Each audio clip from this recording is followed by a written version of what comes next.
You got the 10 bell salute thing ready?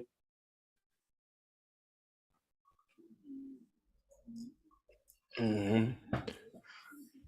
Fucking sucks. You have to keep doing that. I know. And there was a big name DJ in Sacramento. They got killed this weekend. The fuck? Who was trying to rob him in Modesto for his chains and followed him all the way to his house and got out and killed him. And I think it was him and another dude that got killed. But I think the other dude was one of the suspects. I don't know if he's like somebody fired back and killed one of the suspects. But yeah, name was DJ Gio. He'd been around. He'd been DJing since he was 11 and 31. Jesus. Yeah, over some fucking chains. That what you gonna do? Sell them?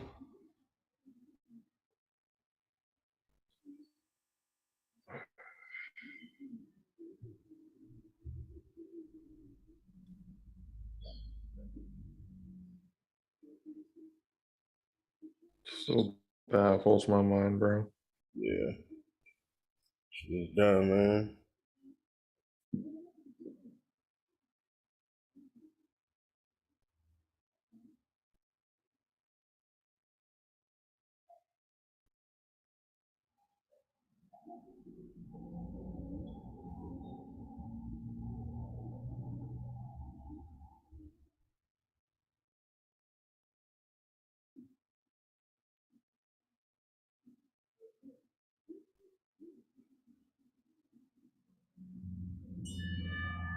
Okay, there we go.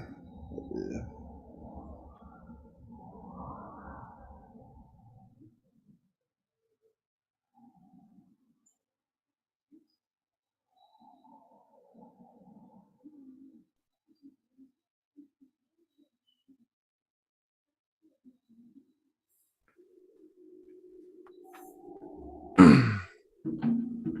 Well, I guess we can get started. Kay will join up, obviously, when he joins up. We got some to cover before we talk with Mr. Lewis.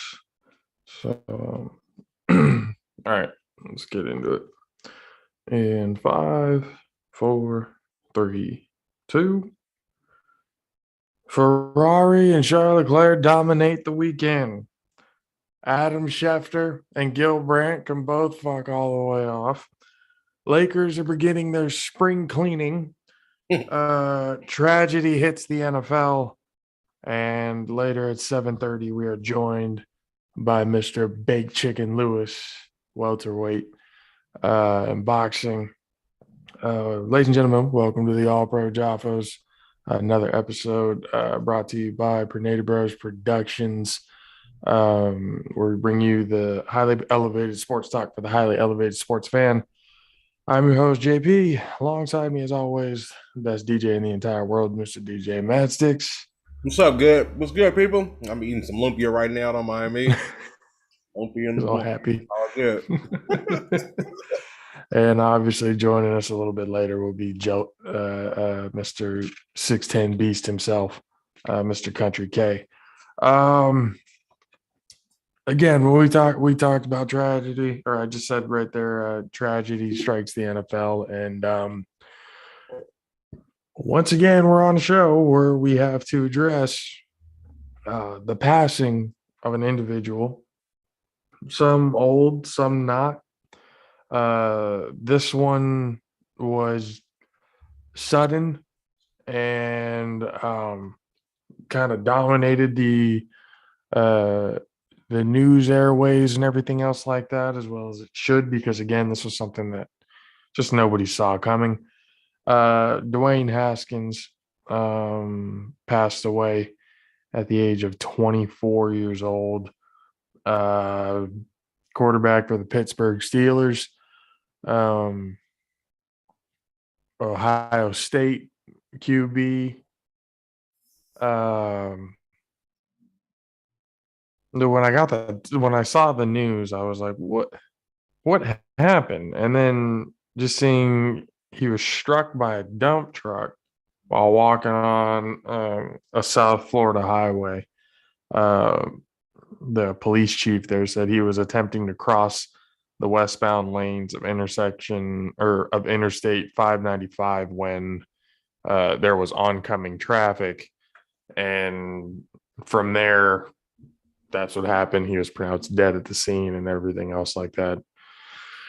And it's just one of those things that we, at least here, we talk about it going that it's another situation where, definitely a gone too soon aspect of this. He's 24 years old. I mean, geez, even whether he's in the NFL or not, he still had his whole life ahead of him. Just to be tragically cut short. Um, so I mean, again, all we can say and everything like that here is our hearts and everything go out to Dwayne Haskins and his family. We're going through, I'm sure, all the emotions in the world. Right now, a parent has to bury their kid, and seeing that personally firsthand, before, that's not, something that's very pleasant.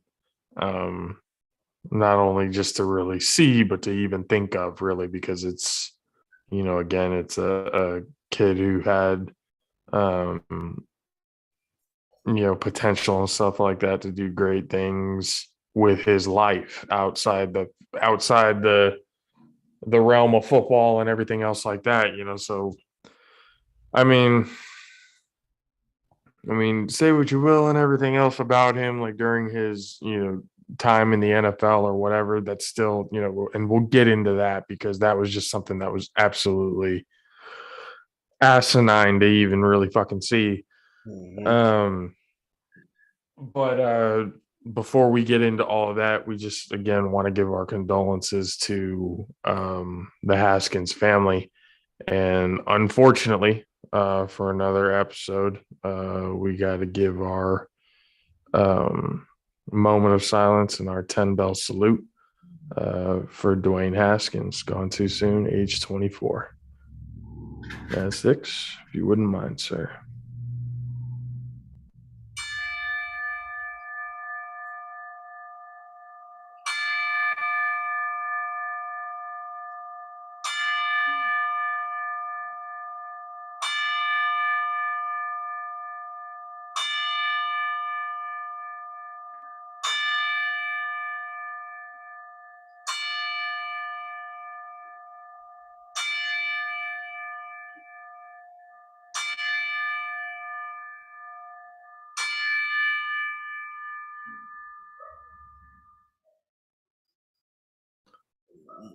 And we're gonna get right into it. Adam Schefter and Gil Brandt both fuck the hell right off, dude. Um, Adam Schefter came out and apologized earlier today for the comments that he made. Um, it was a tweet that he had put out, and obviously he deleted it when he broke the news of the whole Dwayne Haskins situation. I'm trying to pull it up right here. And this is what Adam Schefter had put out. He said, Dwayne Haskins, a standout at Ohio State before struggling to catch on with Washington and Pittsburgh in the NFL, died this morning where he got hit by a car in South Florida, per his agent, Cedric Saunders. Haskins would have turned 25 years old on May 3rd. Now, what's so outrageous about that is, what was the need to say that he was struggling in the NFL? None. There was none.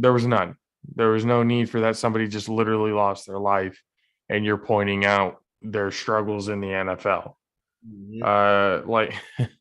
It didn't make sense to me when I first saw it, and then right after that, fucking what was it, 90-year-old Hall of Fame Gil Brandt goes and drops his pants in front of the entire world, and he goes, this is a quote, and Gil Brandt was on NFL radio at this time when he said this. Said he was a guy, and this is quotes and parts that was from the full on. You can go to our socials on the JAFFO's AP, and I have the post of literally word for word everything that the guy said, from the question, from the end of the question to the end of the answer. There was nothing out of context or anything there. You guys know us. We're not trying to give you out of context shit. But to kind of sum it all up, he came out and said he was a guy that was living to be dead. It was always something with Haskins. Maybe if he stayed in school a year, he wouldn't do silly things like jogging on a highway. He came out and made an apology, but it was one of those half-ass obvious PR apologies that, I mean, you did more damage than you would ever repair with that sort of half-assed apology. Ladies and gentlemen, you can't see him on the screen, but he is here. Mr. Country K is here. He is in here. But I mean, at this point in time, somebody just lost their life, and you think it's okay to basically just outright like dehumanize this person. I'm telling you, that's that privilege. Like he would, if it would have been a white dude that died, I bet you he wouldn't have said shit. That's that privilege. They get on there and say what the fuck they want.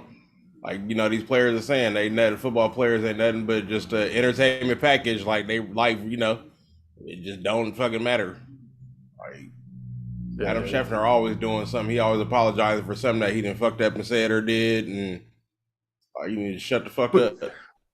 No, but it's like when they were talking about Gil Brandt, like I'm seeing people making excuses for like, oh, he's just a 90-year-old man. I was like, not making excuses for that shit.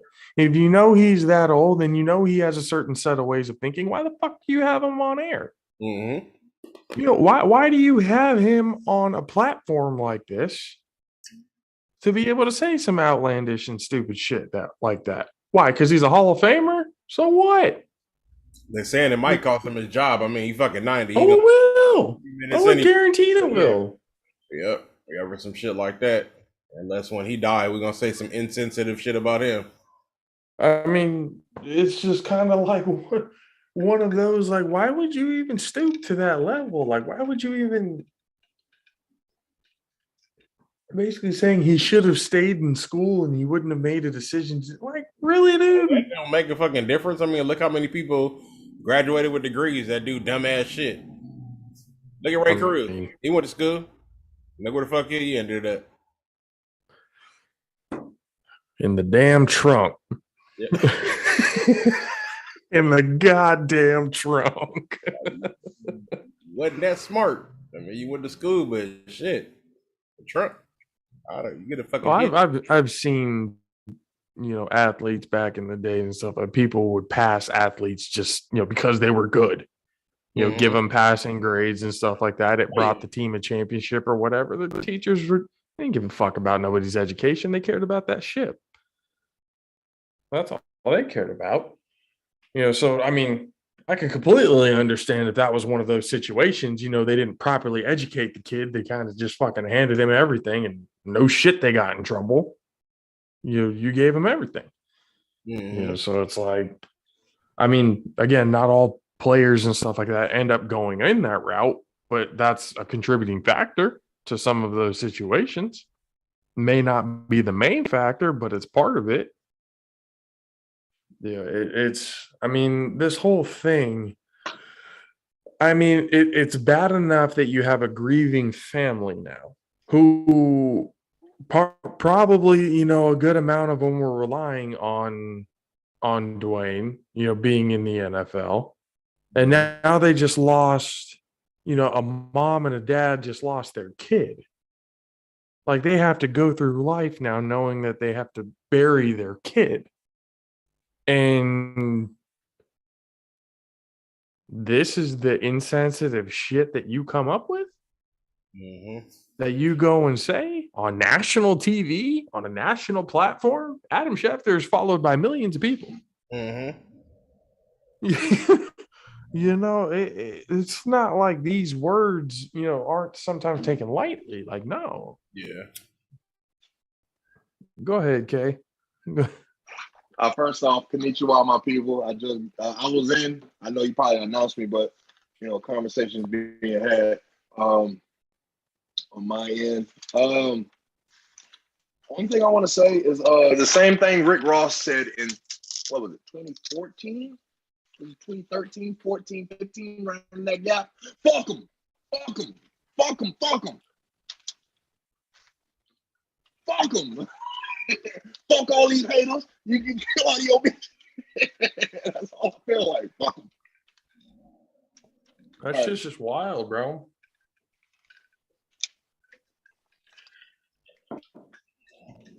Like, none of that shit is like, no one's ever been like, if anybody in the NFL or whatever had died, you know, nobody really says much. Oh, that they just kind of report that it had happened, which is what he should have done. Mm-hmm. There should have been no connection with his time in the NFL.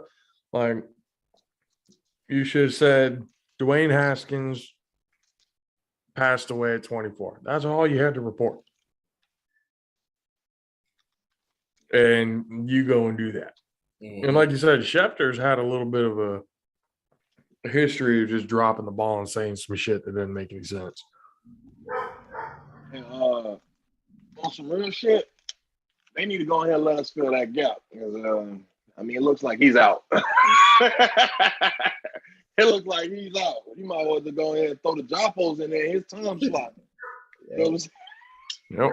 But I mean, half the shit that we talk about, you motherfuckers are listening to anyway, so you might as well just put us on. No, you might as well say it. Stealing. Stealing.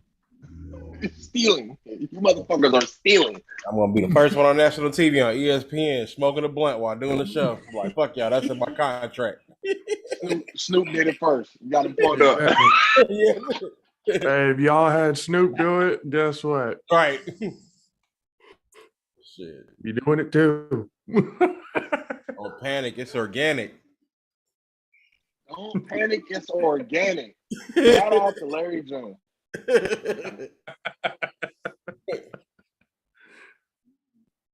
I mean, Schefter's, I mean, I don't know what ESPN is going to end up fucking doing with Schefter. To be honest with you, Gil Brandt's probably never going to be behind the fucking mic ever again for the rest of his life. He got like a few days left of his life with his old ass. Nigga 90. Isn't he like 90? Oh, he is 90, right? Like, why the fuck do you have people like this on your platform? It doesn't make any sense. History, and you still want them baby boomers. You know what I'm saying? You don't just want the same people listening to your shit, because then your numbers dwindle as soon as they stop being interested in no person. You want people with a longer retention span, so you got to have some older folks on. You know what I'm saying? So let's get the 90-year-old asshole to pander to the other 90-year-old assholes. Yeah. It's called Fox News Network. It's called Fox News Network. No. Right. And I apologize, Braves. That's the only thing they had at the 7-Eleven. I mean, at the bodega, it wasn't the 7-Eleven. I mean, again, just it's yellow paper. The hell is that? I mean, it's a drink that speeds my heart rate up. Oh. It's similar to the company that's behind you on the wall, but it's not the company behind you on the wall. Because I mean, we're already on it. Might as well. Like I said, might as well get to it. Raise energy. You guys already know, best energy drink on the planet. Something that he's not drinking, but it's all good. You guys know repsports.com, reppsports.com. Use the promo code AlphaRays to get 15% off of your order. A mystery flavor is out right now, as long as the new limited time offer flavor again in the month of April. Sour straws is what it's called right now. It's basically like a little Sour Patch flavor that's out there. Go get it while it's there for this month of April. Once again, repsports.com, reppsports.com, Alpha Rays for 15% off. Demand more. Join the Rays Rebellion. Appreciate Rays for being with us since day one. So look, listen. Go ahead. All right. So the reason why I'm drinking energy drink, I wanted you. I promise you, in my mind, in my exhausted mind, for whatever reason, I'm a better show host than I am when I'm fucking fully awake. Because in my mind, you did that perfectly. I mentioned the drink so you can do the promo, so I can talk about what happened this weekend. So the reason why I need an energy drink is because I had an event to work What on did Saturday. you do? I had an event to work on Saturday, right? I worked a birthday party. I was supposed to film and stuff. Again, supposed to film the full thing. All right, here's the problem. I was getting fed alcohol. I brought a bottle myself, so I'm getting fed alcohol. I'm feeding myself alcohol. Long story short, I ended up on the porch in the corner of sitting on the porch because somebody was taking forever in the bathroom. Oh no, I definitely waited. I was standing there doing the best I could, but it had to come out. I completely embarrassed myself and did not fully do the job. So yeah, didn't sleep much yesterday. And here we are. I didn't sleep much yesterday either. I was freaking sleeping in the living room. What? I was telling Matt Sticks off the air. We're moving for the move on Wednesday. We have moved all of our shit out because they're cleaning the carpets.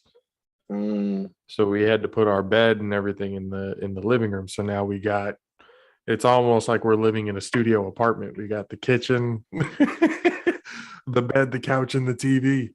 Right now.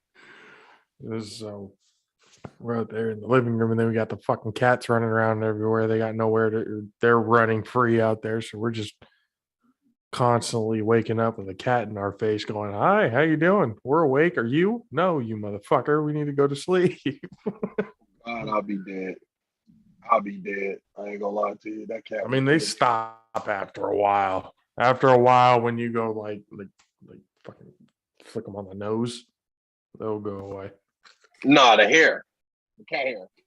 Dude, I popped like 4 Benadryls that day I stayed at your house. Almost died in there, bro. The allergies to the hair. I got bad allergies to the hair. You get that scruff in the back, that one up there, which means it makes them go all like stiffed out. I gotta give a shout out to my oldest child. 11, not my oldest boy, my oldest son, 11 years old today. So yep, happy birthday. We go live and tell you happy birthday. What do you have that? What do you have those sound effects? Oh no, I ain't got no sound effects right now.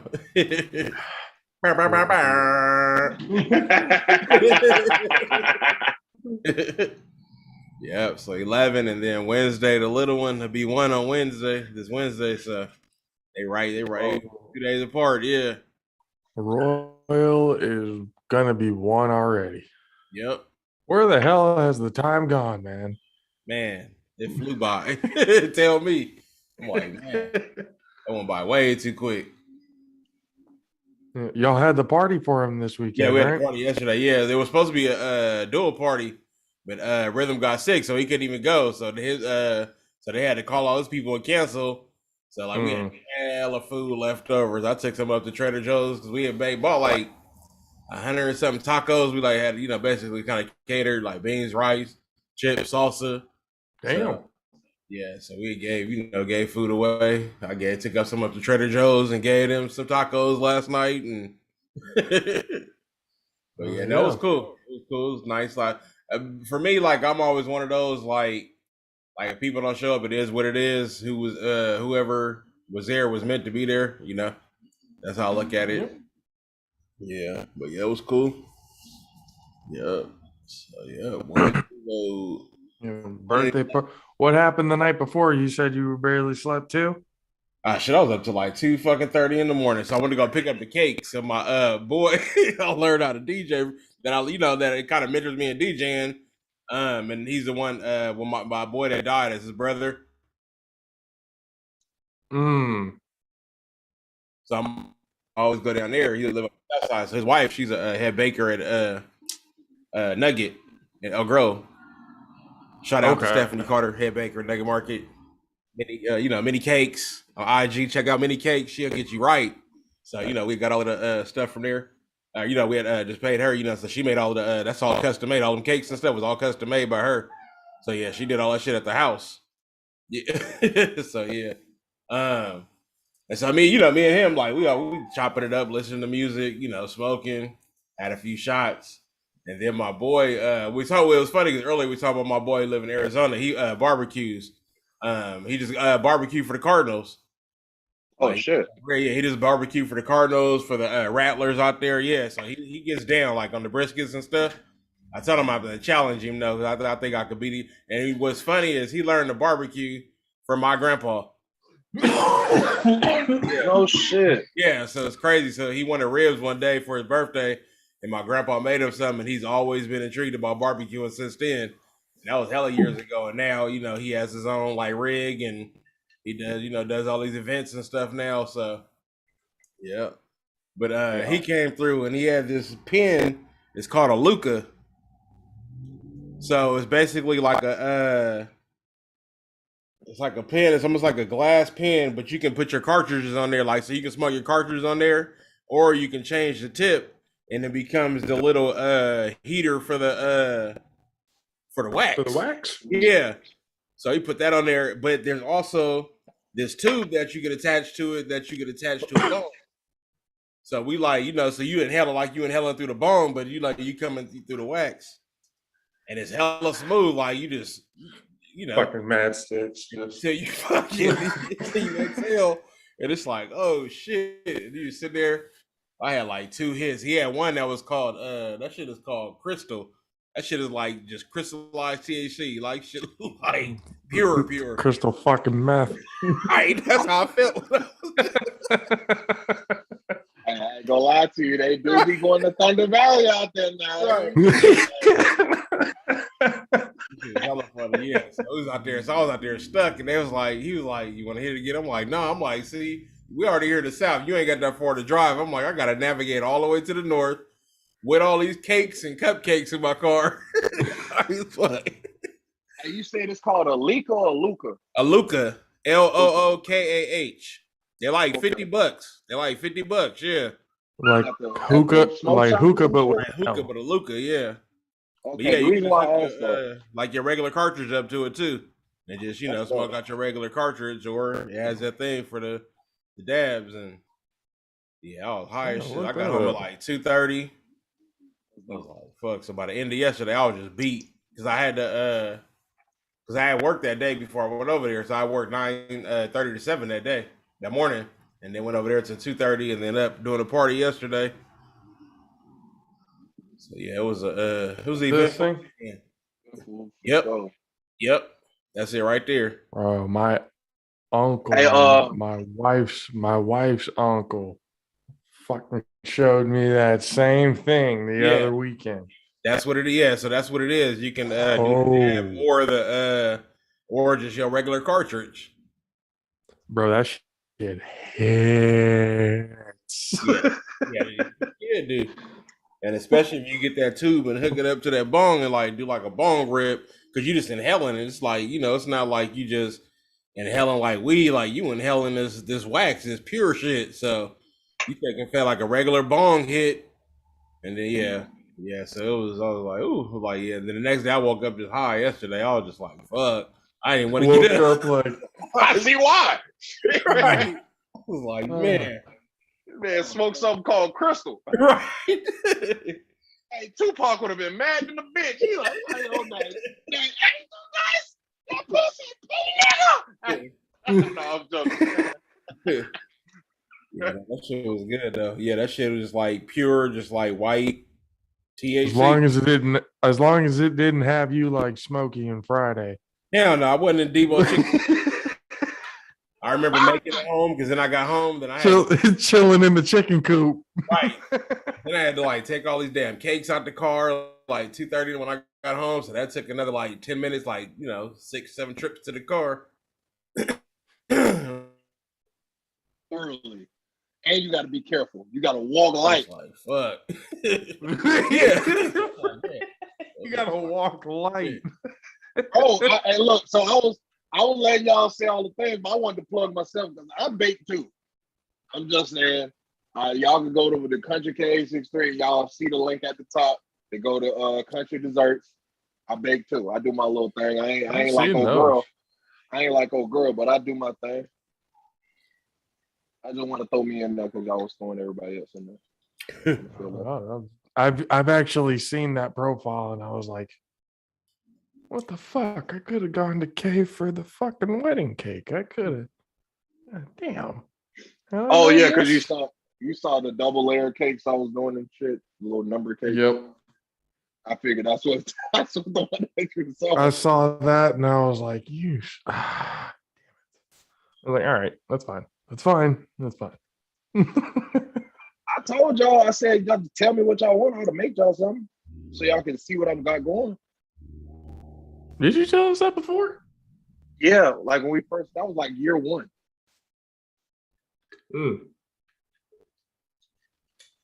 I mean, it's still y'all can share shit. So. Say what? What episode is this now?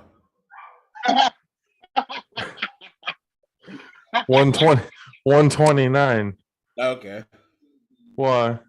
Nah, because people always be like, because I be talking about it at the show at work, and I can't remember how many episodes we was on. All I told them, all I be remember, I'm like, hey, we had Marshall Falk on there like the 30 or something episodes, so that's all you need to know. The rest is history. We had the Hall of Famer on there. Going somewhere. Hey, you know what's funny? We all use the same fucking goddamn point of reference. Funny. Nope. We do, but I mean, they be like, damn, they be like Marshall Falk. They be like, okay, like you hear that? It's like, okay, they were like really must be doing something. Let me go check it out. Yeah, like. And then get into the conversations with Zoe and Leslie and everybody else like that, and it just. Niner fans get giddy. When I tell Niner fans, they get giddy when I talk about Swanee. Like older Niner fans, they be getting giddy off of Swanee. I'll say Marshall Falk, I'll say Curtis Shearer. They be like, who? He's like, you got who? I'm telling you, bro. You guys don't even understand. Like it's things are looking up. Bro. Things are looking up for you guys here. Matchsticks promotion. What do you got? I got Blackwater. Blackwater tastes great. I got the original now, so it's the just regular like water, but so it's like no flavor. It's just regular water, but it's still black, but it's just regular water. So it's like weird because I've been drinking the all of the flavor ones. And then now I got the black one. So when I go to drink it, I'm like, for a second, I'll be like looking for that flavor. I'm like, oh yeah, this just, just regular water, but yeah, but it still tastes good. I like always feel good after, after drinking it. Definitely got some good stuff in it. So I'll be killing them. So I'm waiting to get some more. BlackwaterInternational.com. Get you some Blackwater. Tell them Mad Stick sent you. That's a great addition. Right. Love that. Tell the Mad Stick sent you. Yeah. Also helping to bring the show where it's at. Groundbreaking Enterprises, a premier real estate company ready to buy your house as is. Have you ever considered selling? Call Groundbreaking Enterprises 510-646-7891. And you get your no obligation offer now. That's 510-646-7891. Sell your home with Groundbreaking Enterprises. And as we keep moving along, so I got to talk about it because I keep seeing it, and I'm wondering what you think, Matt Six, because you being a Lakers fan, obviously you had expectations in the beginning of this year. We all did talk about it. We all kind of had. I think Kay was the only one who disagreed with it, but I think me and Mad Six were in agreement that Westbrook was not going to make the team any better. That it was just it wasn't going to be what people thought it was going to be. But with all the expectations going into it to, finish 18 games under 500 and not even make the play in, super disappointing. They just got rid of Vogel. Westbrook's putting blame on him. So if I would have had the opportunity to, do what I could do, and it's like you averaged over 5 turnovers a fucking game. Why would any coach? In crucial situations too, I would test it out. There's something out there. Vogel had said that he had put in the play that said whoever gets the rebound runs up the floor, and Westbrook said, "No, I'm the point guard. Give it to me." And he took it and ended up turning the ball over instead of going with the play that the coach called and everything. I mean, remember, Frank Vogel is somebody who won them a championship. Granted, it was in the bubble, but they got him a championship. Now they get Westbrook, and They should have picked up half them damn players. You think Vogel has something to do with that championship? Nah, that was all them old ass people they put on that fucking team. They too Yeah, damn with these young cats. Bro, I ain't gonna lie to you. The only person I'd have picked up was Melo. Out of all them old niggas, I'd have picked up Melo. Yeah. Melo, I'd have picked up Westbrook. Like I'd have went through it based off of what came out. He said it was either DeMar DeRozan or Westbrook. Personally, I'd have kept DeMar. I would have took DeMar DeRozan because he would have been cheaper. I'd have been able to keep KCP. I'd have been able to keep probably fucking Caruso. Still probably had to get rid of Kuzma. But I'm saying it'd have been cheaper. I want to get back to this, but our guest for the evening just showed up. I got it. Hold on. I got it. Hey. All the way from motherfucking Polk County, Lakeland, Florida. You know what I'm saying? Rash out the motherfucking goddamn thing. Y'all seen them on ESPN Sports Center. You ain't seen them on anything else because you ain't seen him on anything else because your ass ain't been paying attention because he's definitely everywhere. So I like to introduce to y'all one of my good partners that I've known since he was a jet. You know what I'm saying? Straight the fuck up. You know what I'm saying? I would like to introduce to y'all Fino Chicken. I'm sorry, Baked Chicken. Lewis, goddamn, y'all give him credit. Shout out what it is. What's excited? That's my dog for real. That's my dog for real, man. What it is, man. Hey. Welcome, Mr. Lewis. How's it going with you today? Good, man. Just chilling, hanging out. Was expecting this Zoom call, man. Just chilling. Yeah. So I have to first ask real quick, because I asked Kay a little bit about it. He gave me a little bit. The name Baked Chicken. Please, I need an explanation on how it came to be and where it first originated from. All right. It originated right here in Lakeland. All right. Corey Sanders play basketball. He's from here. So my boy, we like this. So we down here, we race. Everybody fast, so we race for money. And one day they was racing and everybody was like, "Oh, you getting burnt." He was burning everybody. So everybody kept saying burn. It just made me say, man, he ain't getting burnt. Man, he baked chicken. He was burning them so bad and baking them so bad. I said, he ain't burning no more. He baking. So I went to saying baked chicken from then. And then it got to the boxing ring because it's like when it comes to boxing, that's what I do. I bake chicken. You know what I'm saying? The ring, that's the oven. I'm the baker, man. You the chicken. So by the time the fight over with, it's time to feed your family, man. Baked chicken, man. It's over with. Bring the barbecue sauce. It's done. That's where that come from, man. You know what I'm saying? That's what baked chicken is. Anything got to do with you getting burnt, juice. If somebody cut back on you, any type of movement that make you look bad, oh yeah, you baked chicken.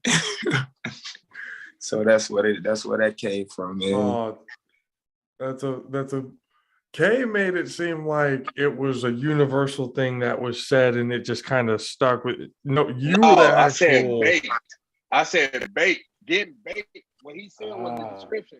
Getting bait is a big thing in Polk County. Like that is a thing. Like saying burnt, you can say bait too. Like damn, I just baked his ass. Like you know what I'm saying? I like, just baked his. Yeah, you know what I'm sort saying? of for another word for burnt. Yeah. So he put the chicken part on it. Like he put a new level on it. Yeah, I put the chicken. So getting it, you're a welterweight, right? So we've talked to the WBO Asia heavyweight champion Eric Penn, and we try to get a little bit of an idea of what it comes down to the training and the preparation of going into a fight, because obviously it's not all just physical. There's a mental aspect to the fight game. That's just 100% behind it. You cannot go into a fight stupid. So can you basically describe what your preparation process is like going into a fight? Yeah, going into the fight, like the day of or the day before, you don't want to have no cell phone. You don't want to, like, that whole week, you don't want to have the fight week, you don't want to have no cell phone, no distractions. And it helps you mentally focus, because with people, what you got on your cell phone, you're going to have people texting you, asking you when to fight, what time to fight, all this stuff when it's on the flyer and stuff like that. So you got to be prepared for a lot of things coming in, but you got to blank that out, because if you don't, you'll go in the ring, or you'll go thinking like, oh, I got to make sure they good. But you really supposed to be focused on this fight. And it takes a lot to prep, because you got different camps. You got 12-week camps, 8-week camps, 6-week camp. So prepping during that whole thing it get crazy, because you never know what you're doing when you wake up. Far as working out, we don't know what we're doing. We just know we going to the gym. Now, when you get to the gym, that's the part you might run 12, 13, 14 different drills and think you finish, and you're not. But it's just a lot of hard work. But it gets you there mentally, and it help you get a peace of mind. You got to get that peace of mind when you're away. You got your chef, you got your other people surrounding you, teammates that box. So, you know what I'm saying? It's just about staying mentally there, because it's hard. That's the most, like you say, the most important part is mental. Physically, you can fight, you can move, you know what you can do, but it's got to be mentally. You got to be calm. You got to be full. It's all type of stuff. You might not fight you might get to the ring probably about 5, and you might not fight to 12 at night. So you sit and wait, and it's so much mental stuff with that, man. It'd be the small things that matter, though. Because when you look into the fighters and stuff like that you see now, they always give you just little glimpses of the physical preparation towards everything. But when you're in the ring, from yourself being somebody who's in the ring, when that first bell hits and it's time to go, what takes over? What goes? What makes you tick in the ring? That bell sound, that it's time to go. It ain't no ifs, ands, or buts. You can't just stand in that. That means it's time to go. So with me, I'm more physical, but learning, like, mentally, being in the ring after my second fight, I learned more ring control. You learn more different things throughout these fights. So you actually getting that experience, you know what I'm saying? So it get crazy. The crowd get loud, so you might land a punch and the crowd so that might make you think, oh, I got him, but you really don't. It's just you got a crowd full of drunk people who just seen somebody get punched. Now they keep punching. Now you thinking, you listening to the crowd then became your coach. But sometimes you got to block it out, and sometimes it might get to you. So different levels and different stages, that's why it's different fighting locally than fighting on ESPN. Now you on TV. Now millions and people across the world watching you, betting on you. So you got so much on your mind. You're like, oh, I might. Yeah. So it's different levels to this boxing thing. Way different levels. So yeah, it's different in the ring than outside. Totally. What makes one get into the fight? I mean, they tell people you have to be a special type of person to play football. When I look at people in MMA and boxing, that's a different type of person than that. Like what? Because again, it's not just the physical strengths; it's the mental aspect of going into essentially a war with another human being. Right. What makes you want to get into something like this? Man, I ain't gonna lie. Coming from where we from out here in Lakeland, man, you gon' fight. So my whole life I grew up fighting, going at it, but I never knew like about a boxing gym around here. We ain't never really had no boxing gym, So I just grew up fighting physically, and then mentally it made me want to keep going. Once I got to that point, I was making music. I still make music sometimes, but I'm making music, and this lady kept asking me to come to the gym, and I was like, I don't want to come to the gym, whatever. Then I finally like just gave it a try, and from then, once I found that gym, that's what what I'm saying. It kept me comfort there. I could take out all my anger. If I want to leave and just go, I could just go to the gym, and it make you want to go to war with other people because you've been doing it. Me personally, I've been doing it my whole life, going to war with other people. Lakeland is this small, so you got this side of town, and it ain't nothing but a bridge or a track that keep you apart. So I used to fight people from the other side. Just grew up getting hit with bricks, bats. That's all I did was fight. So everybody like, oh, why you want to turn to something positive? So instead of fighting free, going to jail, why not get paid and do what I love to do and get real physical? And that's what I think most of the fighters, some fighters like that, because some fighters they scary. And I don't know why they signed up for boxing, but most of us sign up for mental issues just to get, get that anger out. So it's fun going to war for me. Some people, it ain't. But me, I just take it as fun. I love the blood. I just love physical sport, period. So mentally, that's where it put me at as far as growing up. So going through a lot of stuff is what got me here as far as. So were you also played football before? Because we just about to mention this viral video that came up of just a casual DB backing up, seeing the play is going to happen, making a great read, and absolutely killing another human being, squared up in the chest, balls out. Kid doesn't know where the hell he's at. Like, first of all, you read it perfectly. Was it that easy? Yes. On film, you look at it, it's like, because it was crazy. I had the play before that, or it was a quarter before that, they had through that same route.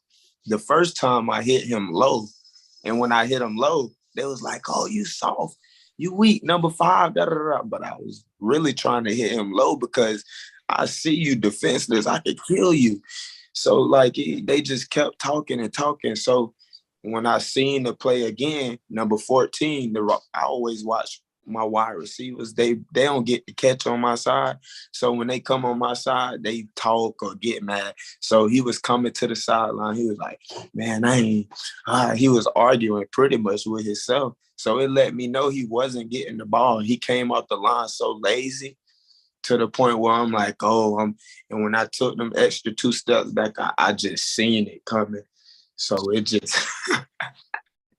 sent me there. I was already mad. So when I caught him, it showed. Ooh, I was like, I killed him. That was an angry shot. Yeah, that was an angry. I almost had another one the exact same way against another team Saturday, except my teammate swatted the ball. So he ain't get it out to the flats. But it was the same exact play, but another team was running. I was gonna get another one.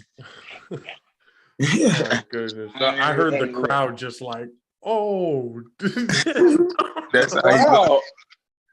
Fuck the crowd. I was in my own domicile. Like, Hey, man, I probably watched that video like 100 times. Like I was like, God, and I didn't even notice the fumble. I hit him so hard, I didn't even care about the fumble because they was talking so much. I just wanted to get up and celebrate. I done jumped up and ran down the field. And I'm like, oh, it was a fumble. People like, yeah, you missed the fumble. I'm like, man, I just wanted to take him out. That's it. Seven. Coach, it didn't matter. It really didn't to me. What mattered to me is putting my helmet in that man through his chest. Yeah, that's all that mattered. that was crazy, man. Like I said before, back to my cause all right, so I'm gonna tell you like that, me and Josh, we always talk Florida, Texas, because Josh originally from Texas. We always talk Florida, Texas, always. 100% certain Florida up with Fino hit. I'm 100% certain with his hit, we up, Josh. I just hit on TikTok. See, I just hit on TikTok 1.2 million now.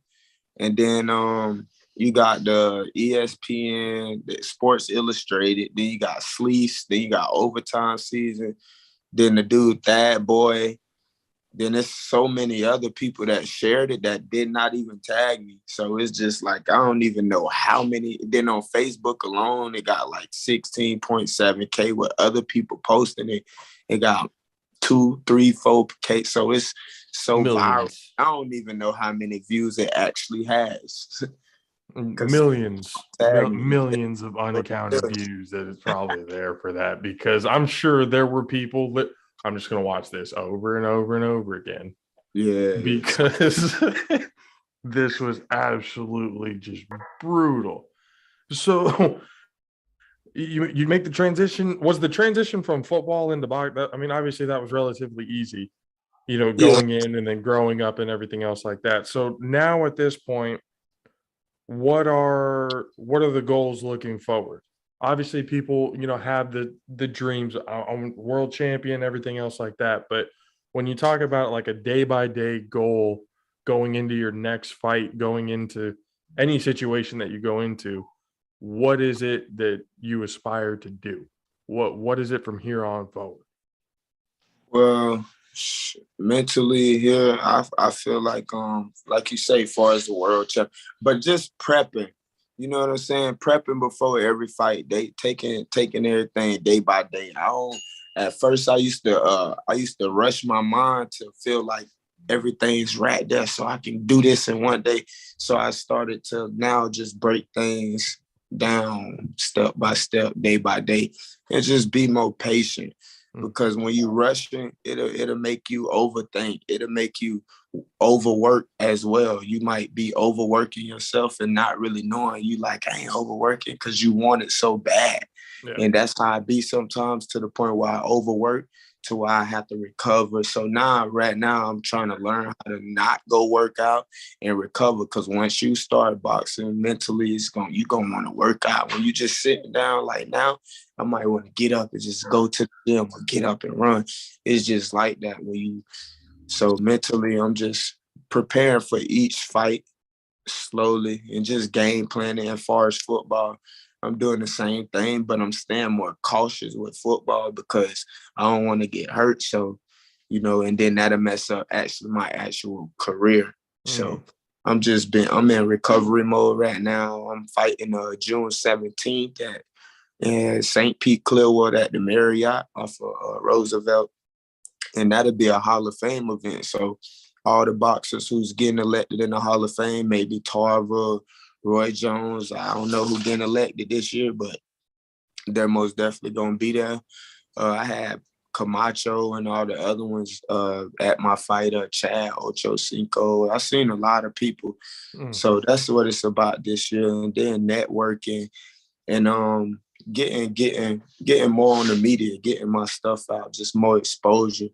And that's pretty much what I'm on this year, more exposure and getting more fights and just being patient, because everything gonna come and it's gonna play out. well. Yeah. At the end of the day, it's not many welterweights besides the Ugas, the Spence, all the older ones. So I'm one of the up and coming. So I'm just ready and preparing for that. And football just keep me physically and mentally there. It keep me moving around, keep the cardio, and it keep my mind physical. Like I always want to do something. All right, so let me ask you this, it's low-key a two-part question. First question, I'm not entirely sure. Is Ocho Cinco in the same division as you, same class? Or is he heavier? He heavier. He in the middleweights, but I can fight middleweight too. 154. I fight at 147. I could go to 160. So that's what I'm about to ask you. If he send out that invitation, like, let's spar, make it an exhibition or something, what's up? I'm taking it. He right there in Tampa, right? So Yeah, I know. I'm gonna be sparring with him and getting some work with him anyways at Tampa City Boxing. So I'm gonna post some, I'm gonna be networking greatness. And then Roy Jones, Tarver, and another fighter, they all just got pro box out here in Plant City. So anything, Plant City? Yes, big arena, bro, for boxing, straight boxing. All it is boxing, show pro boxing facility in Plant City, like on the west side, on that side, going towards the fairgrounds. Yeah. All right. So big things coming right now in Florida. Big things coming out of Florida as usual, from the football field to the boxing ring. It's all there. It just makes it harder and harder. Somebody coming from Texas. Yeah, we have things too, but I was finished. Texas got a lot of athletes now. I think that's what most of the top three places to me is Texas, Florida, and Cali. As far as athletics, that's where a lot of all around athletics. Yeah, but that speed is just something different. Oh yeah, Florida, undeniable. The speed is just something different, and when you have that speed with the power, we just had one going to draft right here from Lakeland, Florida. Damari Mathis ran a 4.4 flat. You know what I'm saying? He out of Pitt. He went to school at Pitt, but he from here. He went to school at Lakeland. So the dreadnought, and he just went to the draft this year and ran a 4.4 flat. So you ain't lying. That Florida speed is. Hold on. What a picture. Hold on. What a picture. Hold on. What a picture. Oh, there it is, right there. Boom. What a picture. People well. That's how that. People well, that Nelly Secundus. That's so hot to be a Lakeland Dreadnought. Hold on, hot to be a Lakeland Dreadnought. Hey. Yeah, he from the knots, man. He from the Dreadnoughts, man. He from them knots. Hey, that's what I'm saying. All right, so look, I'm happy. That's why I let Josh take over the questions. Like he, you know what I'm saying? That's our flow. You know what I'm saying, Josh? The question guy. I just kind of lay back and throw my jokes in here and there. I'm hyped about this interview. Like, you don't even know, bro. Like, I'm hyped about this interview. Hey, I was waiting on it too. I say, I got to download the Zoom. So I had to go download the app and all. Trying to make me sign up. I said, man, sign in with Google. I ain't finna be doing that. So just get that. We don't have time for all this. Right? Yeah, we're going to make it. Man. That's more than happy that you took, because again, like we've been just trying to get as many people as we possibly can. There's stories out there, how certain things go from a different point of view. Because obviously you have, we say it all the time. You have basically the robots. You got the same talking points every single time. But we're trying to get everyone from just to be them, be comfortable being them. Talk about what they do, put their stories out there, and just be you. And being able to have you come on here and talk all this, it's just it's an honor for us. Honestly, that you agreed to do it. So we really do appreciate it. Always, man. I'm always man. I'm about elevating as one, as a whole. You know what I'm saying? So anything that got to do with elevating and positivity, I'm down for it with no, you know what I'm saying? I that's all I do. I'm just, you know what I'm saying? So, and that's another thing with like this boxing stuff. It's kind of hard being in the same city where you from, because you got a lot of people walk up to you while you at the grocery store, walk up to you here. A lot of people come up to you, want to train, want to do this, want to do that. It's like I ain't used to like I'm used to a lot of attention, but I don't really like it now that I'm older. I got it when I was younger. So now that I'm older, it's kind of hard to kind of know what people's intentions are now that I box. But I have to put myself in that mindset. And that's what's hard, because people are like, oh, you're a pro boxer, yeah. But to me, I'm still like me. I'm still a regular person. I still interact with regular people. I don't put myself above nobody, no matter how much money, how much, what I'm doing. So with that, it's like, that's the hardest part for me. Like taking the pictures, doing this and doing that without feeling awkward or weird, not knowing what people would do. You never know, man. So that'd be crazy. And you got to take that on top of people throwing stuff. It's been so much stuff mentally. And then you got your team, far as a team pushing you, helping you, going to different gyms. Boxing, it helped you spend a lot of money. Gloves alone be like $80, $100, your boxing outfit. So people think all that stuff just come free with you just boxing. Nah, you got to work for that stuff. You got to work for sponsors, to be a brand ambassador. It's different type of stuff. So I'm going to branch off. I'm going to do like modeling and all type of stuff. Because, I mean, if you box and you get your body all the way in shape, why not branch off the model too? I mean, do other any possible thing that can be done, it should be done. Most, Any aspect, any avenue that you can take, if it's there, hey, why not take a little piece of it out your way to where you need to go? And I got my homeboy. He's from here. He's from Lakeland. He boxed too, 12-0, named Brandon Moore. I can actually get him to, come on the podcast too. I'm gonna get country link with him, because he got right now he has the WBC silver belt right now. So he's a heavyweight. He done sparred with Tyson Fury. So he be around Deontay Wilder, Ortiz, a lot of the greats. So I got to let him get up on this podcast too. Yeah, absolutely. I share the love. And then a lot of people think that I'm the only like boxer in Lakeland or from it, but it's actually more. You feel me? Most definitely Brandon, 12-0 heavyweight, 7 knockouts. He just won the other day out there in Detroit and Motor City. So he doing his thing too, but that's what I do down here, man. Oh yeah, absolutely. Any opportunities. That's the things. If it's there, we take them. We'd love to have them on. And again, we tell everybody, once you're here, you're JAFFO family forever. Anytime you want to come back on, hang out with us, talk about anything that's going on after a few fights, we'd love to be able to follow you throughout your career. And whatever it is that you want to promote or get done, we're here for you. Doors always open.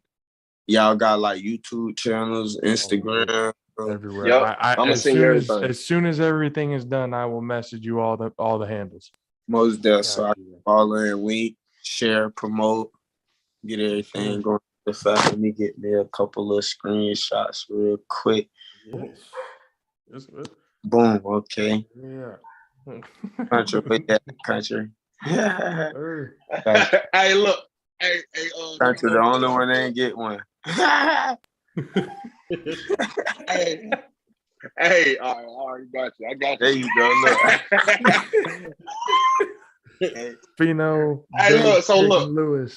Go ahead, Ken. Hey. Let these folks know what you got going on. I know you said about the fight June 16th, but let them know everything. Tell them about the football team, all that. Okay, boom. So I play for the Lakeland Jokers. You feel me? And we're a semi-pro team.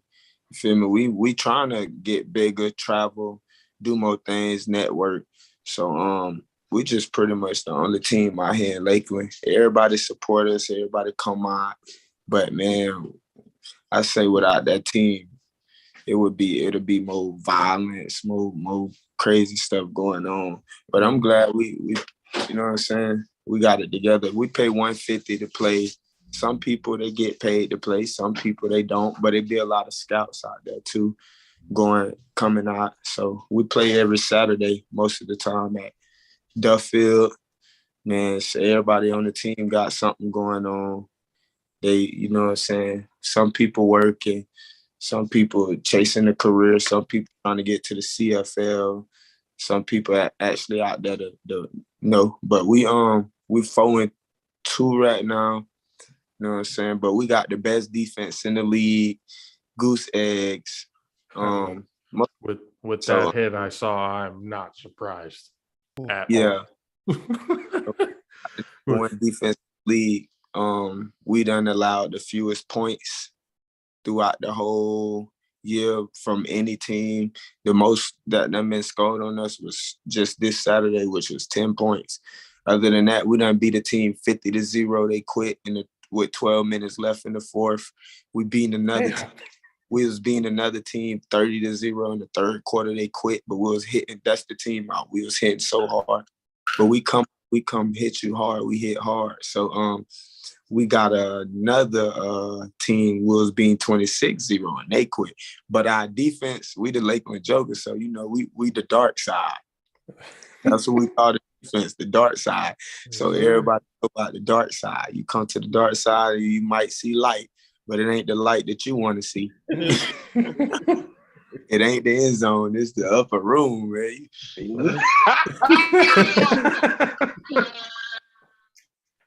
The upper room. Not from knocking out people in the ring to knocking out teams from complete games. Because ladies and gentlemen, Fino, Baked Chicken, Lewis, appreciate you for coming on, bro. We'll talk to you again real soon for sure. Oh, definitely, for sure. Appreciate y'all, man, having me. Absolutely, bro. You take it easy. For sure. Y'all hit me up anytime. You know I'm here. Just send me the text. I'm most likely by my phone. So, perfect. Like I said, I got all the handles and everything for you. Most definitely. And me and you kind of beefing right now because I've been checking out your background and you like San Fran. I'm a Baltimore Ravens fan. So, you know. You have one on us. I don't even. That's a whole other conversation. Again, we'll have you on again. We'll have another conversation. No, Ray Lewis. For sure. Absolutely. All right, Pino. Appreciate you. All right. All right, man. All right. Let's do. Man, that was a great doggone. Great we're beefing right now, for me. Mike. I thought we were doing good. God damn, that pillow is bringing me problems with the wrong people. Bro, I told you about your team. I told you about your team for 129 episodes. you interview one fighter / football player, and he changes the whole perspective. Okay. Yeah, somebody who I would not want to beef with at all, and it's all because of the team I like. All right, well, that's life, I guess. That's hilarious. That conversation, everything is helped brought to you by Gunner Sports. You guys have already know we've been with them for a little while now. Bay Area Cali Classic, Gunner Sports Academy, Leslie Jackson. If you want your kid to get better at the game of football, not just physically, but mentally, with the best coaches, the best atmosphere, Gunner Sports is who you want to contact. If you are a coach and you want to get your kids noticed in the best high school all-star game in the entire area, and it's only going to get bigger. Once again, Gunner Sports, Leslie Jackson, that's the group you want to be with. Appreciate them for partnering with us and allowing us to be part of their growth as well as them being a part of ours. We got to get back onto the Lakers. We were talking that before we were talking to Fino. So Vogel's gone. Is it Vogel's fault or is it Westbrook's fault? Matt Six, your team. What do you have to say about this? It's the whole damn throw the whole organization away for even bringing half them foods to the team. So it was this is the front office. It's a front office issue. And the only winning time that's going on for them right now is the show on HBO. That's it. Yeah, so very disappointing season, but hey, we knew going into it what it was. I mean, for Westbrook to not really have any awareness of the situation, like, really, dude, you don't think you were at all part of the problem for the woes of this team? Yeah, LeBron had fucking put his name on the line for you. He basically essentially putting a legacy on the line. Because now people, you got Stephen A. Smith coming on saying that GOAT questions no more. So Michael Jordan at the age of 40 took the Washington Wizards to the playoffs. You have no fucking excuse. You had a whole fucking squad. You couldn't make it. So that whole question is kind of out the window now, at least according to Stephen A. Smith. But I'm just saying, like, we knew this at the beginning of the season that it wasn't going to work out with Westbrook. And yet trade deadline comes around. Nothing happens. They already knew things were bad and weren't getting any better. Yep.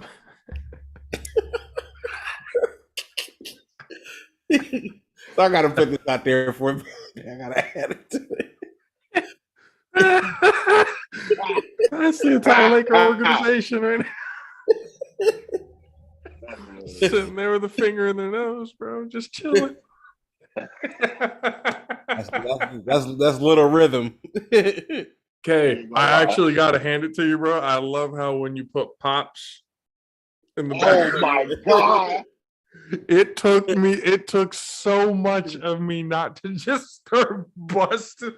I'm gonna have to go back and actually see the clip because I'm pretty sure you'll be able to. I'm looking at you like, motherfucker. And every time I put up something good, I'm telling you, this be this DiCaprio face every time. So Mad Sticks putting this picture up, man, I had to put it up because I felt this way. Even he put this picture up, I still feel like this. Like, it's a representation. Mad Sticks basically went, you know what? This is the representation of the Lakers right now. Pow. I'm be honest. Courtesy of my son. That shit's great. That's great. We gotta use this when he gets older. Oh yeah, definitely. Yeah. I wish you could like see the whole picture, like his whole, like look at his shirt, like he was eating, he was hella dirty, like in his high chair, just hella fucked up. Like it's like he just digging in there, like you boy, like that shit just feel hella good right now. Hey. Oh, he was in there going to town too, boy. Right? Eyes rolled back like damn. What? He was getting in there, boy. That was massaging his soul right there, boy. Man, that's the Lakers while Miami looking like this. All right, shit, what's Hey, happening? I mean, yeah, y'all got the number one seed, bro, but these last few weeks for you guys hasn't been pretty. Let's go, Cleveland. Yeah. Let's go. Let's go, Cleveland. Let's go. Let's go, Cleveland. Let's go. Man. I need Cleveland to win tomorrow against the Nets. I need Cleveland to kill it. Why? Do you want to play Cleveland? I'll take Cleveland over the damn Nets. Do you see Kyrie Irving? He is coming back playing crazy. And look, let's go, Cleveland. And then my son, Kyrie, gonna play even Carter. I just thought about it going like, damn, if Cleveland loses, then Brooklyn faces the Heat in the first round, and Heat's probably gonna get bounced. All right. So look, this probably I pretty much think that's how it's gonna go because who's the 10th?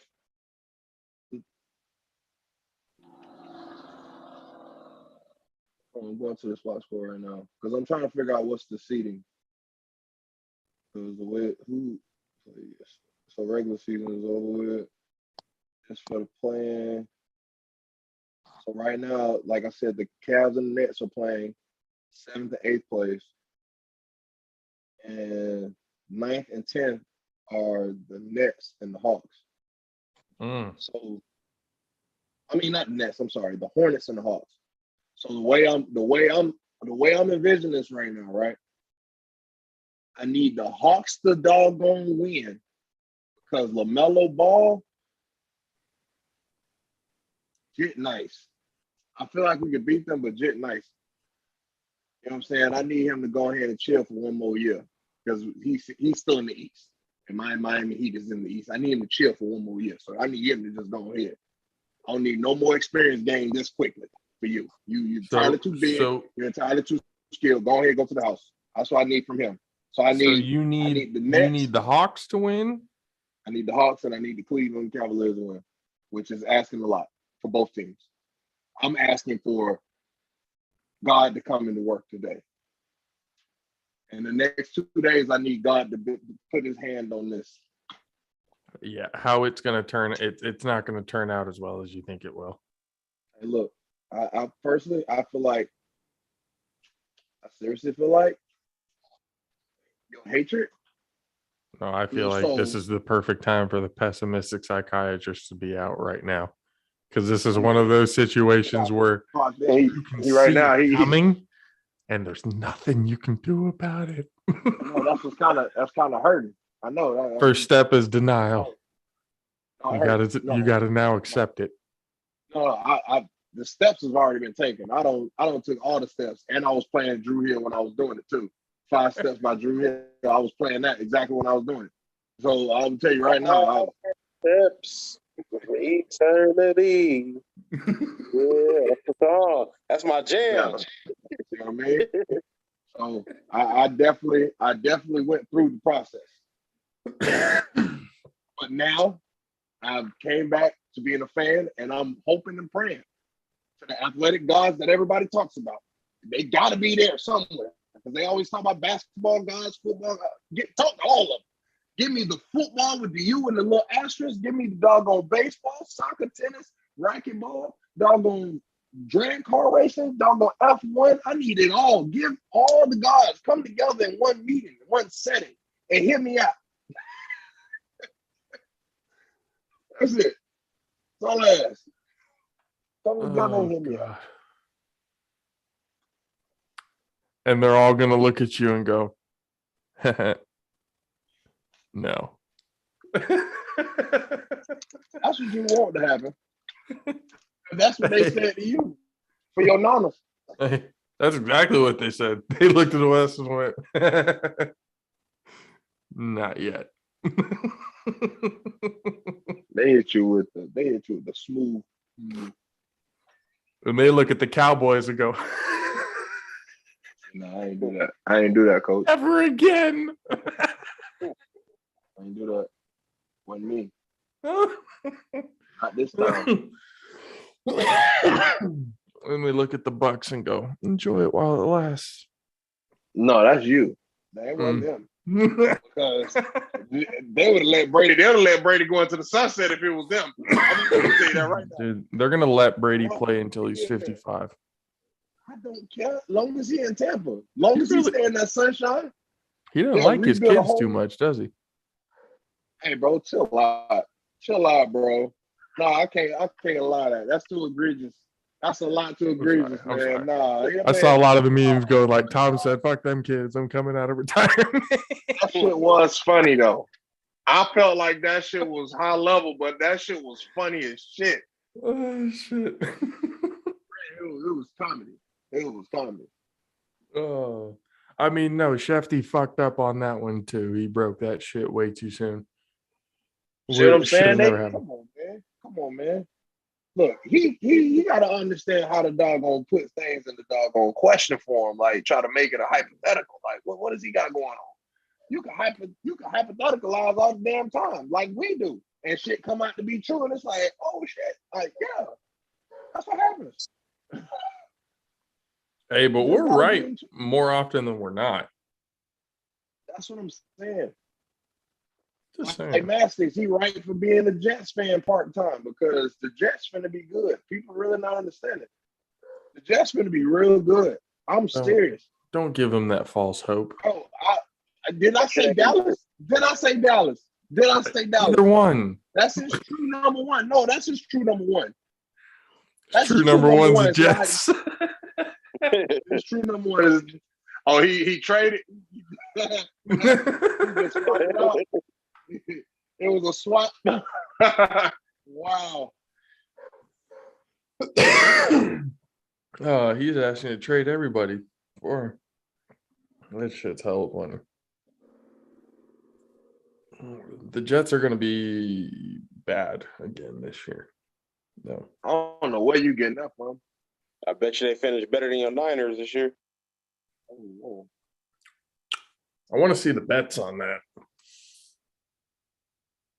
I mean, I y'all. really do want to see like what the odds would be on that, because if the odds are high enough to where if I could just bet $20 and that would turn me into like 20,000, I might take that bet. Let me ask you a question. Have y'all re-signed Debo? Nope, because there's something coming out that they might be focusing their attention on signing Nick Bosa before the market on the fucking defensive ends crash, and they wouldn't be able to afford him. So that's what I'm saying. Like, y'all without Debo Samuel might be worse than the Jets. I might have to get on board Mad Sticks on this one, bro. George Kittle ain't doing it by himself. I'm gonna go ahead. If Debo gone, I'm with Mad Sticks. If Debo there, The only thing with Debo's still under contract. That's the whole thing. He's still in his last year. so You know, what's so there's still like trade implications that could happen if he doesn't end up signing. So what's Devontae Adams? What they gave up 2 firsts for Devontae Adams, right? And y'all traded 3 for a quarterback. If they look at it, Y'all don't know what if they look at it like this, look at it this way. They have Nick Bosa as a priority because pass rusher in the NFL is an important piece in your team. Now, with the receiver class that's coming out this year and that has came out the last 3-4 years, draft capital wise, they can probably get back what they gave up for Trey Lance at number 3 for Deebo Samuel to the right team. And I think that team would be somebody like, or it would have been somebody like Miami, but they got Tyreek Hill. But Deebo, I think if he was going to be traded, would probably have to go to somewhere for us. 1, he's in the AFC. 2, it needs to be to a team that has enough draft capital that's going to be enticing enough for us to even want to make that move. We don't want high first-round picks. We want low first-round picks for this. So now I am not saying that I want them to do that. I want them to sign both Bosa and Deebo Samuel. It is possible for them to do that. All they have to do is pull Jimmy G's dick out of their mouth and let him go. That's all they got to do. God, That was aggressive. I mean, that's all they gotta do. That's That all was they have to do. aggressive. I mean, Oh, nobody's gonna trade for him. Nobody in their right mind would trade for him. this man said right mind. Hey yo, I'm boy. Especially after this surgery, Y'all. and the fact that he's proven that he can't be clutch. Who the hell is going to spend that much draft capital on him? At most, the 49ers would get a fifth. Oh, wow. Cowboys, Teams wow, are boy. banking on the 49ers cutting Jimmy G. And it's going to be out of necessity because, again, if you absolutely want both of these pieces, who were literally 10 times more important than Jimmy G, you need to get rid of it. For whatever cost, for whatever reason, doesn't fucking matter. Cut it loose. It's done. Yeah, it matters. He will find another team to sign with. I promise you. It doesn't have to be a trade. Cut him loose so we can get the draft capital or get the shit that we need to get the pieces that are the most important. No, man. You need something for Jimmy because you gave up a hell of a lot to get him. Well, we're about to You give need up one something of for our Jimmy. fucking best weapons on the team if we don't play this correctly. I mean, I feel like he was going to try to dip anyway. I really don't think a lot of players enjoy playing for y'all. It's like the culture that's going on, like in the locker room and stuff, because at certain times it's like y'all boys will play really well, and then next thing you know, you just start getting dogged out. And it's like, what the fuck happened? Like it's like it's ugly too. It's not even like no just loss. You think that's like a loss. locker room culture issue? Fuck yeah, bro. Look, all right. So look, this is the reason why I can say that. I just went through 10 years of bad quarterback play with Josh Freeman and Jameis Winston, and then we had Brady. So you're saying able to Jimmy is identify- bad. That's why. No, Jimmy could be a decent quarterback and have an Aaron Rodgers syndrome. You know what I'm saying? Like he could be a decent quarterback, got a bigger head than what he think he is, and then people really not following behind him, so they all in the individual groups. You know what I'm saying? Like motherfuckers gonna be in individual groups anyway. You know what I'm saying? You're gonna gravitate who you gravitate to, but at the same time, when it's time to go, we know who the leader is. You know what I'm saying? Like, Bro, I don't think y'all have that. Jimmy G is the equivalent to your Brad Johnson. Brad Johnson led the Bucs to a Super Bowl though. Yeah, without the ring is what I mean. No, you can't say that. And it was You your gotta say defense, somebody and it else. was your defense at the time that did that for you, and you know that. That's cool, but Brad Johnson ain't throw no turnovers. He went out there overthrowing receivers like that. He didn't have to. You know what I'm saying? He played his part. He played his role. Yep. That's all that matters. And that's Role why I be player saying quarterback. Jimmy G. That's what I'm trying to say. Role player quarterback. Yeah. That is what Jimmy is. Yeah, but the whole stigma with us winning the Super Bowl, John Gruden was cheating. He knew all the plays, which I'm not. But what I'm trying to say is with that being known that he is a role player quarterback, not a take over the team and be able to do it yourself quarterback, teams are not going to pay that high of a price for him. But you really got y'all know where we're getting confused in the world, not just saying you, but saying the world. It's not many quarterbacks that can do that shit anyway. Most of these motherfuckers is role players. Like out of 32 teams, only 8 quarterbacks probably can just take that shit over. Pat Mahomes, Lamar, Brady, Aaron Rodgers, Kyler maybe if he running well. Russell for sure. Russell, Herbert, Joe Burrow. That's Joe Burrow. That's 8 right there. Now I can't go nobody else because who else can do that? Cam ain't showed me that in a while. I would put Cam in there if this was 2016, I would have said Cam for sure.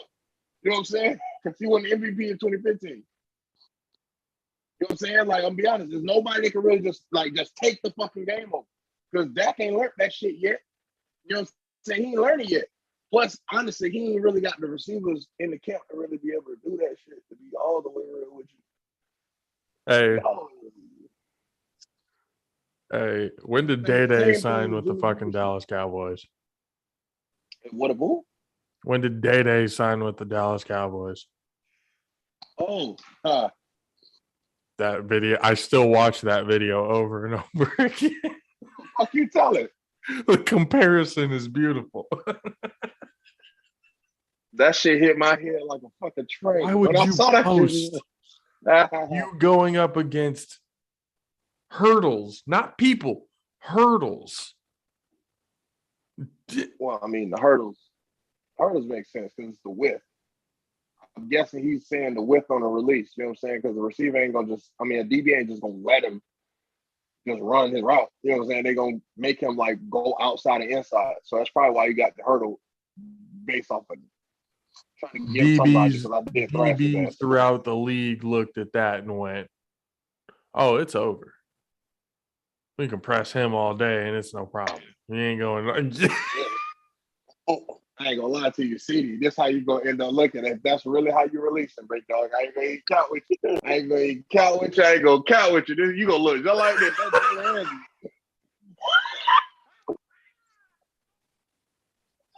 Fucking Jalen Ramsey. Hey. I ain't a Florida State fan knowing Ram, but boy, I had to let it be known. Jalen Ramsey, a press show ass. Hey, that's Jalen Ramsey, bro. I ain't gonna lie to you. Gonna come right here. He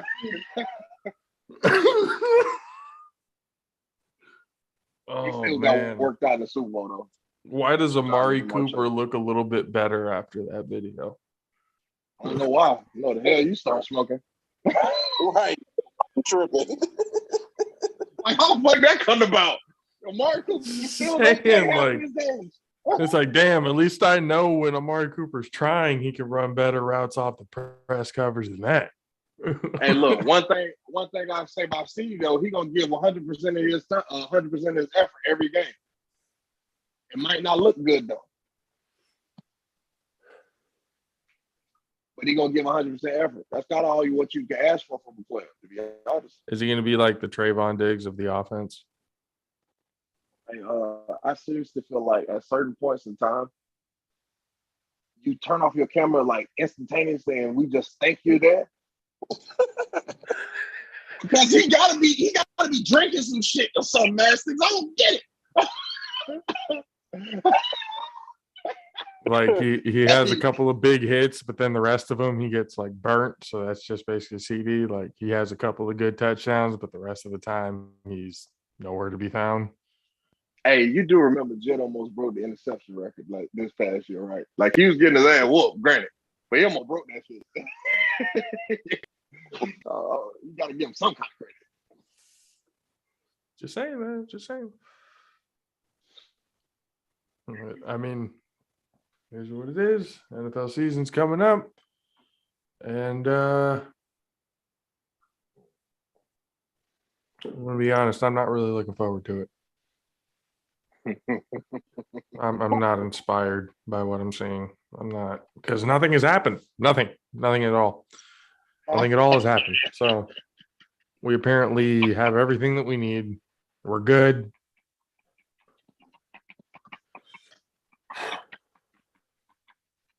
This better get fucking good pretty fucking fast, because you might need to dust off a seat right next to you on that Jets bandwagon there, Matt Sticks. No new friends.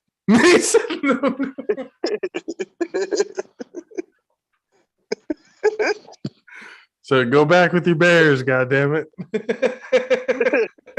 No, all right, it's so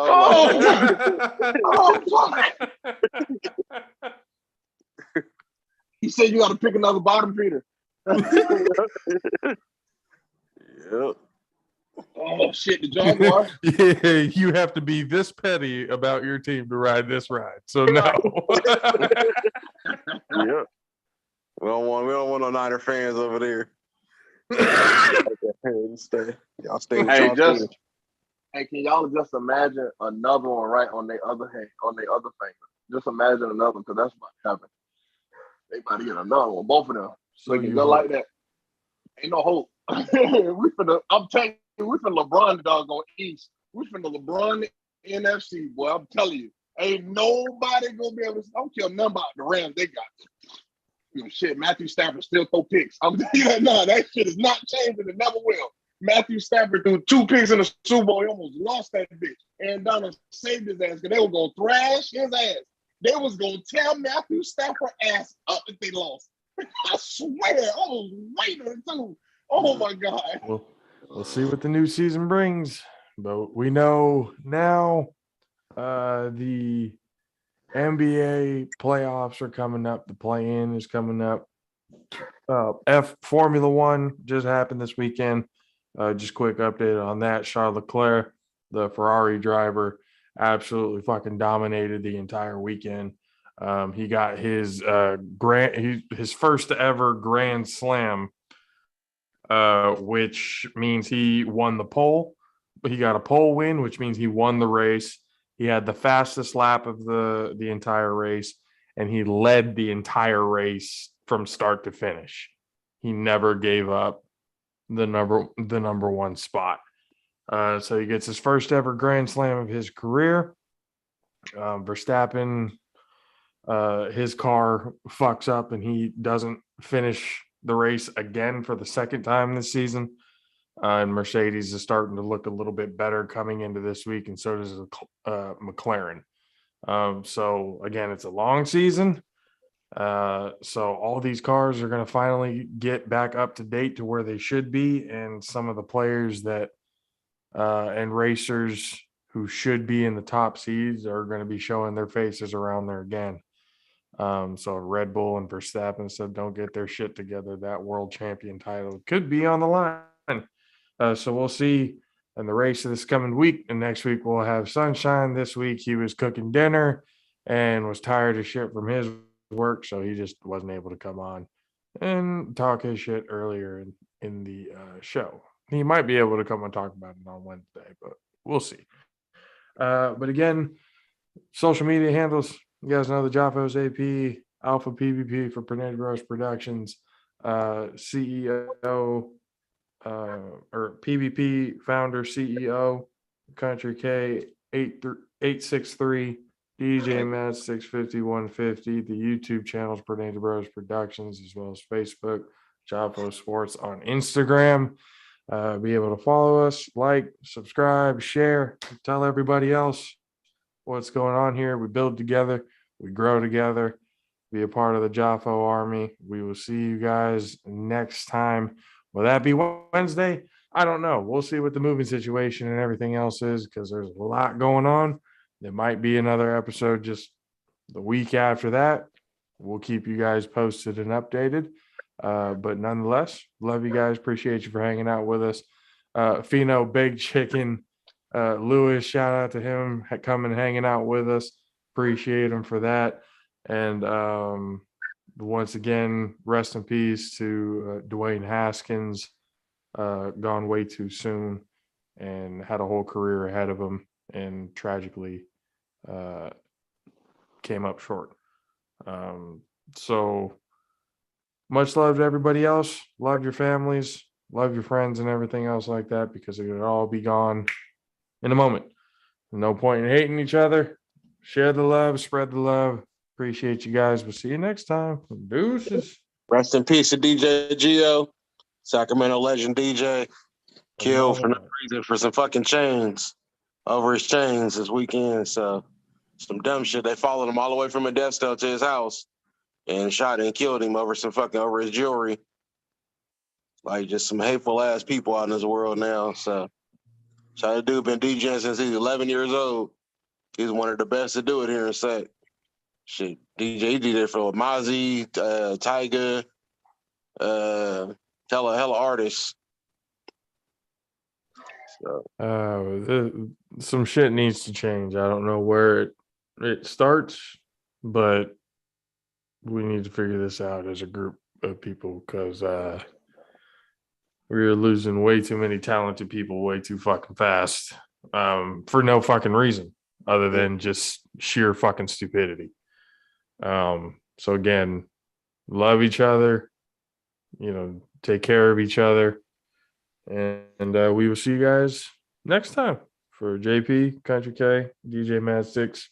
Deuces, guys. Peace.